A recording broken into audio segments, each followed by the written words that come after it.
नमस्कार दोस्तों, एक बार फिर से आपका स्वागत है आपके अपने चैनल वास्टो विजय पे। आज हम बात करेंगे अक्षय तृतीया पे, जो कि आने वाली है इसी महीने अप्रैल में 22 तारीख को।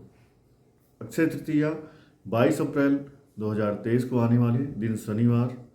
अब अक्षय तृतीया के महत्व पे तो अगर बोलना चाहें तो पूरा दिन बोलते रहेंगे तब भी कम पड़ेगा, लेकिन समय आपके भी पास कम है और हमें भी वीडियो लिमिटेड रखना है और मीनिंगफुल रखना है। तो हम आपको कुछ इस दिन के की पॉइंट्स बताते हैं जिसको आप करके अक्षय तृतीया का संपूर्ण लाभ ले सकते हैं। अक्षय मतलब जैसे नाम से ही क्लियर है कि जिस चीज़ का क्षय ना हो, ठीक है।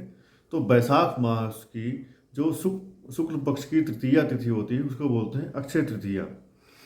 अक्षय तृतीया का खास महत्व तब बढ़ जाता है जब इस दिन भगवान परशुराम का जन्म हुआ।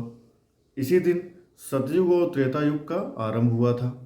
इसी दिन आपके जैन समाज के जो प्रथम तीर्थंकर थे भगवान ऋषभ देव, उन्होंने अपना साल भर का तपस्या जो तप का उन्होंने प्रण लिया था उसको गन्ने का रस पी करके इसी अक्षय तृतीया को उन्होंने अपना वो तपस्या समाप्त की थी।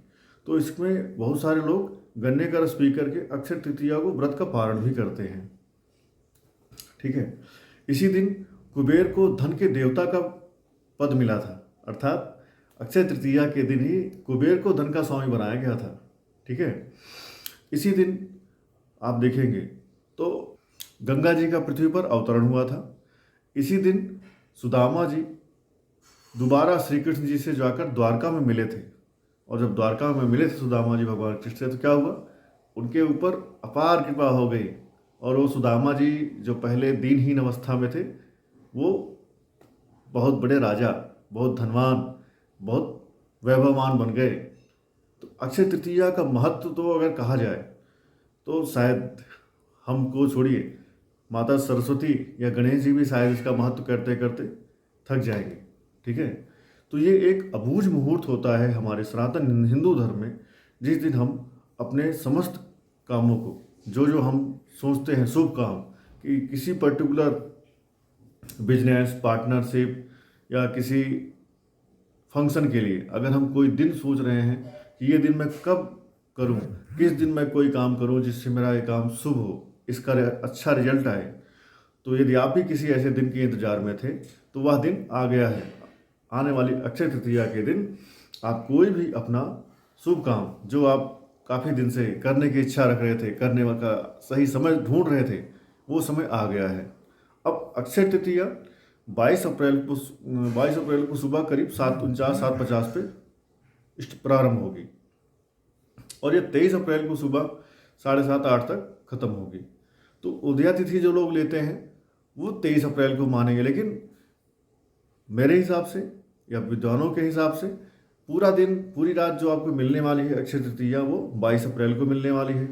तो जो भी पूजा पाठ शॉपिंग आपने करनी है वो 22 अप्रैल को करें। 23 अप्रैल को तो सुबह 8 बजे बाद ख़त्म हो जाएगी, तो आप क्या शॉपिंग करेंगे उस दिन? आप कुछ शॉपिंग करते हैं तो वो चतुर्थी में काउंट हो जाएगा। तो चलिए अक्षय तृतीया पे हम क्या करें। अक्षय तृतीया के दिन सुबह उठ करके, बाकी दिन अगर आप लेट भी उठते हैं तो उस दिन आप थोड़ा सा पहले उठें, समय से उठें, नहाएं धोएं, साफ सुथरे कपड़े पहने, भगवान को मंदिर में जा कर के प्रणाम करें, उनका पूजा पाठ करें। यदि आपके पास लक्ष्मी नारायण, लड्डू गोपाल, राधा कृष्ण या राम दरबार का कोई ऐसा चित्र है पीतल का या किसी धातु का जिनको आप नहला सकते हैं तो उस दिन आप इन्हें नहलाएं, ठीक है। शिव जी का गन्ने से या गंगा जल से अभिषेक करें।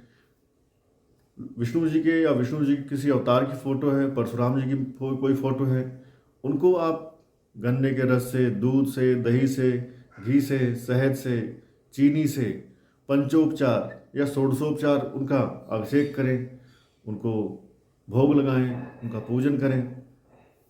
क्यों? क्योंकि ये माता लक्ष्मी का दिन है और माता लक्ष्मी को खुश करने के लिए आपको सबसे पहले उनके पति विष्णु जी की सेवा करनी होगी। क्यों? क्योंकि एक महिला तब ज़्यादा खुश होती है जब उसके पति को आप सेवा करते हैं, उसका पति जब आपसे खुश होता है। तो विष्णु जी लक्ष्मी जी की दोनों की पूजा आपने इस दिन विधिवत करनी है। अब पूजा करने के साथ साथ आपको उस पूजा में कुछ चीज़ें जो चढ़ानी है, ठीक है। जैसे लक्ष्मी जी को क्या पसंद है? लक्ष्मी जी को गाय का दूध पसंद है, दही पसंद है, बतासे पसंद है, कौड़ियाँ, बाजार में आपको कौड़ी मिल जाएगी, पीली कौड़ी ले आए पूजा के स्थान पे जब आप पूजा करते हैं, ठीक है। सुबह पूजा करते समय या शाम को पूजा करते समय आप पीली कौड़ियों को और गोमती चक्र, वो भी पूजा की दुकानों पे अक्सर मार्केट में आपको मिल जाएगा, 5 रुपये, 4 रुपये, 10 रुपये का, वो भी ले आए। केसर में रंग करके पीली कौड़ी या गोमती चक्र या दोनों, कितने? 9 9 पूजा में माता रानी के सामने उसको आप रखें, ठीक है। माता रानी का आप श्रृंगार कर सकते हैं, पूजा पाठ भोग लगाएं। तत्पश्चात श्रीयंत्र, कमलगट्टे की माला और दक्षिणावर्ती शंख, यदि आपके घर में नहीं है तो आप इनको भी इसी दिन ले आएं और इनकी भी विधिवत पूजा करें, पूजा पाठ करें। दक्षिणावर्ती शंख से आप श्रीयंत्र का अभिषेक कर सकते हैं। दूध, दही, घी, शहद, चीनी, गन्ने का रस या अनार के रस के द्वारा आप श्रीयंत्र का अभिषेक करें, श्री सूक्त के मंत्रों को पढ़ते हुए। श्री सूक्त के मंत्रों को पढ़ते हुए आप लक्ष्मी जी का, लक्ष्मी नारायण का भी अभिषेक कर सकते हैं। किसके द्वारा? दक्षिणावर्ती शंख के द्वारा। अनार का भोग लगाएं, सफ़ेद मिठाई का भोग लगाएं, ठीक है। आपके आसपास कोई मंदिर हो, देवालय हो, उसमें आप ले जा कर के सफ़ेद मिठाई, बतासा, दही, कांसे के कटोरे में गाय का घी दान करें। माता रानी के मंदिर में रख के आएँ और पुजारी से प्रार्थना करें कि इस घी का प्रयोग आप माता रानी के दीपक जलाने में करें। माता को आप श्रृंगार के सामान भी उस दिन अर्पित कर सकते हैं। अब एक बहुत टाइम से प्रथा चली आ रही है कि लोग अक्षय तृतीया के दिन सोना खरीदते हैं। भाई आपको मैं बताना चाहूँगा, अक्षय तृतीया पे सोना खरीदने के लिए ही कोई बंदिश नहीं है। लक्ष्मी जी को सोने से ज़्यादा चांदी पसंद है, ठीक है। तो यदि आपका बजट सोना खरीदने का नहीं है तो आप चांदी खरीद के लाइए। चांदी भी खरीदने का मूड नहीं है, बजट नहीं है, तो आप क्या खरीद के लाएं?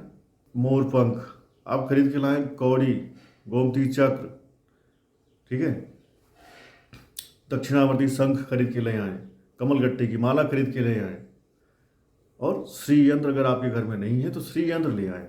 और श्रीयंत्र कैसा हो? श्रीयंत्र स्फटिक का हो या क्रिस्टल का हो, और बेहतर होगा कछुए की पीठ पे बना हुआ श्रीयंत्र हो, उसको घर में ले आए, स्थापित करें। और सोने से ज़्यादा आपको फल मिलेगा अगर ये सारे सामान आप ले आते हैं। क्यों? क्योंकि माता देख रही है आपका बजट कैसा है। यदि आपका बजट अलाउ नहीं करता है तो सोना खरीदना कोई ज़रूरी नहीं है। सोना तो ये कुछ ज्वेलर्स ने पिछले कुछ सालों से और कुछ फिल्मों और सीरियल वालों ने ट्रेंड बना रखा है कि अक्षय तृतीया के दिन सोना ले आना है, सोना शुभ है। भाई सोना से ज़्यादा चांदी शुभ है, ठीक है। तो आप इनमें से कोई भी एक सामान ले आएँ, और उस दिन झाड़ू भी घर में ज़रूर ले आएँ, क्योंकि झाड़ू भी माता लक्ष्मी का रूप माना जाता है। और पूजा पाठ करके भगवान को, विष्णु जी को चरणाम, उनका दूध, दही, घी, शहद, चीनी मिला के चरणामृत सब में बाँटें। और माता रानी को आप सफ़ेद मिठाई या गन्ने का रस या अनार या 5 मौसमी फल, इसका भोग लगा सकते हैं। उस पूजा के पश्चात आप ये प्रसाद अपने घर परिवार में बांट कर खाएं। ये तो हुआ अक्षय तृतीया को मनाने का एक तरीका। अब अक्षय तृतीया पर इस बार खास क्या क्या है, ठीक है। इस बार अक्षय तृतीया पर पहला, अक्षय तृतीया रोहिणी नक्षत्र में पड़ रही है, जो कि चंद्रमा का प्रिय नक्षत्र है। चंद्रमा आपके कैश फ्लो, कैश लिक्विडिटी को प्रदर्शित करते हैं।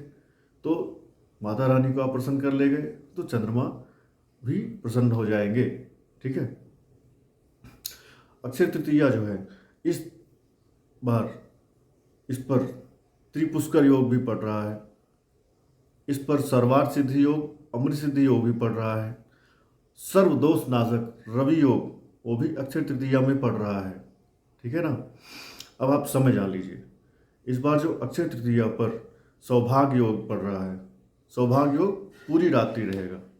आयुष्मान योग पड़ रहा है जो सुबह 9:30 तक रहेगा, और त्रिपुष्कर योग जो पड़ रहा है सुबह लगभग 5:50 से 7:50 तक रहेगा। जो रवि योग पड़ रहा है, रवि योग, अमृत सिद्धि योग और सर्वार्थ सिद्धि योग, ये सारे 11:24 PM से 5:48 PM तक रहेंगे।